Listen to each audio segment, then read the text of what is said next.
கோடநாடு காவலாளி கொலை மற்றும் கொள்ளை வழக்கில் சஜீவன் என்பவரது பெயர் ஊடகங்களில் வெளியாகிக் கொண்டிருக்கும் நிலையில் கோவையில் அவரிடம் நமது செய்தியாளர் சுரேஷ் நடத்திய கலந்துரையாடலை பார்க்கலாம்.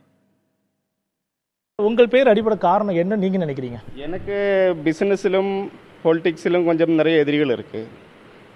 அது நல்லா இருக்கும் நினைக்கிறேன். காரணம் அதெல்லாமல் நான் அந்த எஸ்டேட்டில் ஃபுல்லாக வுட் ஒர்க் பண்ணிட்டு இருந்தேன்.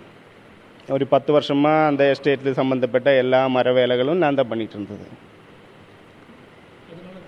அதனால நான் சஜீவனுக்கு அந்த பெங்களாவு தெரியும், அதனால இருக்கும்னால அவங்க நினைக்கிறதும் தெரியல. போலீஸ் தரப்பில் எந்த டவுட்டும் கிடையாது, மீடியா தான் பண்ணிட்டு இருக்கு.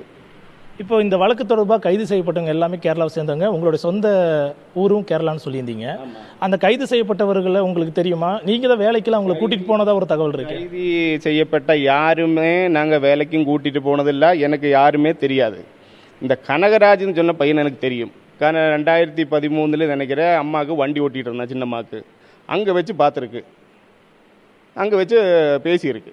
அதெல்லாமல் அதுக்கப்புறம் அம்மா அமுச்சு விட்டால் நாங்களே யாருக்கிட்டும் பேச மாட்டேன். அந்த இடத்துல இருந்து அம்மாக்கிட்ட வேலை பார்க்கணவங்க யாருமே யாராக இருந்தாலும் அங்கேருந்து அமுச்சு விட்டால் நாங்கள் பேசவே மாட்டேன். அதனால் நானும் பேசுனது கிடையாது அவங்ககிட்ட. வேறு யாரு கூட எந்த தொடர்பும் எனக்கு சம்மந்தமும் கிடையாது. அந்த அவங்க வேலையை விட்டு போனதுக்கப்புறம் கனகராஜ் உங்களை தொடர்பு கொண்டது இல்லையா? கனகராஜ் இங்கேருந்து வேலை விட்டு போனதுக்கப்புறம் அதுக்கு 2 நாள் 2013 2 நாளுக்கு அப்புறம் எனக்கு ஃபோன் பண்ணேன். என்ன திடீர்னு நிப்பாட்டிட்ட, என்ன காரணம் தெரியல.